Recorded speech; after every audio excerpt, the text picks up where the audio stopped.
Well, far from fixed, security experts and hackers are warning the Obamacare website is still not secure.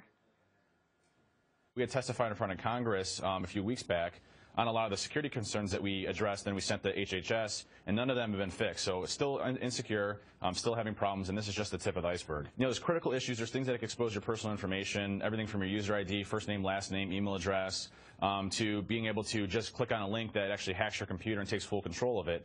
There's a lot of basic things that aren't being done, and security wasn't a concern when they built this thing because they're trying to run it out the door. That's some uncomfortable information there. Congressman Mike Rogers has been speaking out about major security gaps in Obamacare, and he is here today to fill us in. Congressman, thanks for joining us today. Certainly this is disconcerting, right, to know that Americans are being asked to put their information out there and it's not safe, and it wasn't even considered when they were designing the website. Yeah, that's very, very concerning. So they exposed Americans, their most personal and sensitive information, through this Healthcare.gov website, and it didn't seem that they even had a basic understanding of what the minimum industry standards would be to protect that information. And the sad part about this is, Elizabeth, it can be done. Amazon does it. Other companies do it. Matter of fact, Amazon would have some 26 million individual transactions during a day that they can certify are very, very safe. None of that happened in this website, and they still have not gotten it up to any industry standard. Your information is exposed through Healthcare.gov. Why was this not a priority going forward right from the jump? Well, we're having a hard time understanding it. So when the Secretary of Sebelius came to the committee last time, and she'll be here again tomorrow, it was very clear they had no real understanding. This is nothing that they even focused on. They were more concerned about the start date than they were the security of the site. And no industry site would do this. You would shut it down for 90 days, have very intensive, they call them red teams, so that you can find the vulnerabilities in the system and fix it before it went online.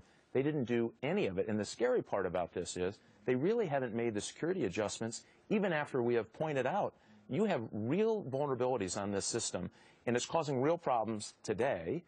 They still haven't really made the necessary changes to do it.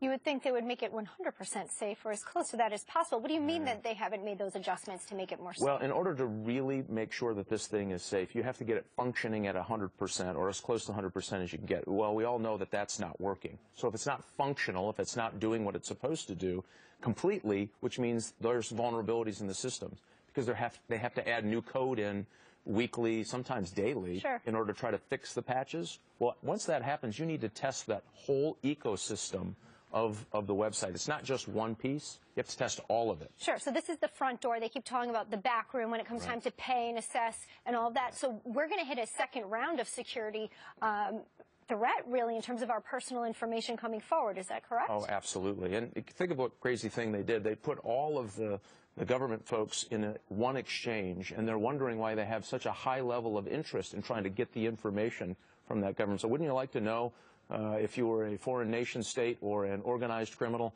the very personal, sensitive information of lots of government employees? Guess what? They put them all in one place. The site is not meeting minimum security standards. Of course, that's going to be hacked. Are we as a people, we as a nation, more vulnerable because of this website and the security threat that it poses? Well, certainly your personal information is vulnerable when you go on the website. So there's something called Healthcare.gov. That's called a hub.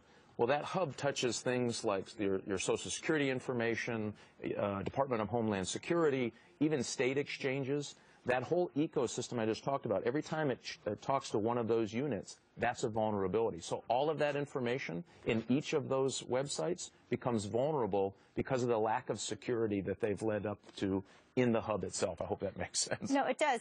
Bottom line, what can be done? What's your message today? What should people know about going on the website? And if you and think about the sheer disruption after you get through the website, what's happened in healthcare, people's individual healthcare, hugely disrupted to their lives. So if you want to make sure that we don't have the added problem of their personal information getting ripped off and them having a crime committed against them, they should shut the site down, get it functioning, and then test it, vet it, stress test that system security-wise so that we can make sure that you can eliminate all the vulnerabilities that are possible in a site that is this bad and this confusing. Do you think they will shut it down? I don't think so, because they've argued this is some kind of a political issue. It's just not. I don't care if you're a Republican or a Democrat. If you're on the website, your information is exposed in a way that you wouldn't be exposed in the private sector. We ought to fix that. They should fix it, and they should take ownership to fix it. Congressman, we thank you for being with us today. Thanks, Elizabeth. Good news for our country's heroes.